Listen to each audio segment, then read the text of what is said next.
सहकारी पीडित लाखौं दाजुभाइ दिदीबहिनीहरूलाई मेरो विशेष सम्झना छ।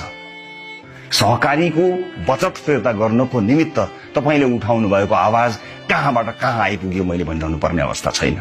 आज 2 खर्ब 75 अर्ब पैसा सहकारीको अपचरण भएको र पछिल्लो संसदीय छानबिन समितिले 86 अर्ब पैसा हिनामिना भएको आवाज निकालिरहँदा त्यसैको छानबिनमा सघाउनको निमित्त म अहिले प्रहरी हिरासतमा छु।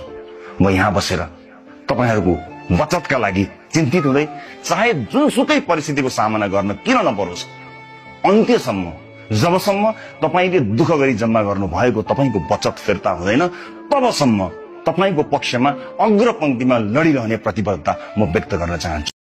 के छ साथीहरू, हाल खबर? रवि लामिछानेको यो कुरा सुन्नुभयो? रवि लामिछाने किन जेलभित्र छ तपाईहरूलाई सबैलाई थाहा भइसक्यो होला हैन? जय घन्टी।